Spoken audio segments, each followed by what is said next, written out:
Hey watch fans, Brad from Brent Miller Jewelers here in Lancaster, Pennsylvania. And today I have the Grand Seiko SLGA009 here on my left, and on my right, the Seiko SPB299. I know a few people have asked, how do these dials compare? And really, I wanted to put them side by side and ask you what your thoughts are. I think they are somewhat similar to each other. I'm certainly not going to compare the total package of the watch. The Grand Seiko retails at $9,100 and the Seiko at $1,250. So, you know, almost not quite a tenth of the price here of the Grand Seiko.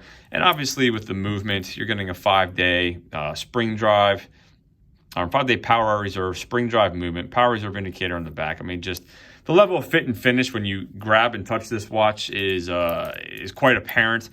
This definitely feels top heavy as far as, but surprisingly, I did weigh them, and the Grand Seiko was 175.9 grams, while the Seiko was 184.2.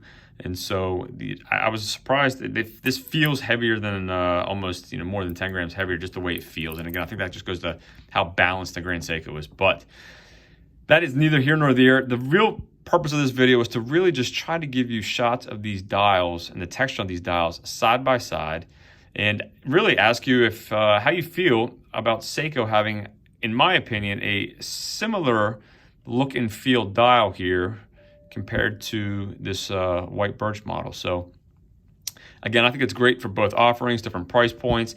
Frankly, I think this blue is fantastic as well. I think this looks great.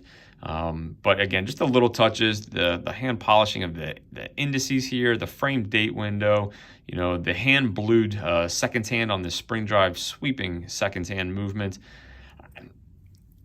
Certainly two different watches, but again, in my opinion, similar dials. So wanted to put them side by side. Let me throw these on wrist for you quick.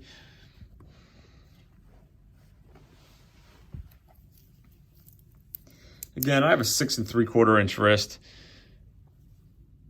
And while I love this this white birch, I'd love to see it with a tapered bracelet and maybe even slightly smaller dimensions. But overall, I do think this is a fantastic looking watch and just looks and feels the part.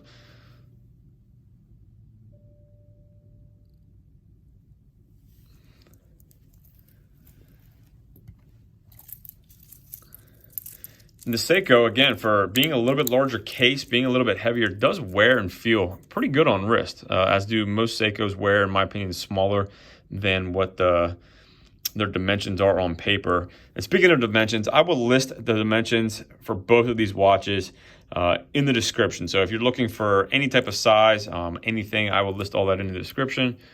But again, I think both really nice options, specifically at their respective price points. So I'll give you a quick loom shot here of the Seiko since I have it out. And also, I guess, give you the bezel action again.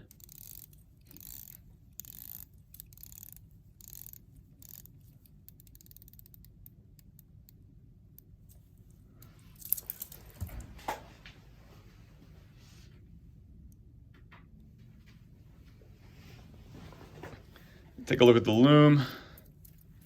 Get this light.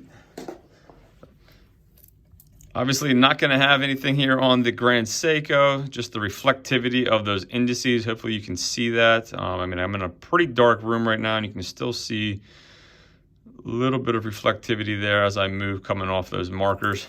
And for the Seiko, what you would expect here, great loom. So again, thanks for viewing. If there's anything I can do for you, please email me, brad@brentlmiller.com, and we'll see you in the next video.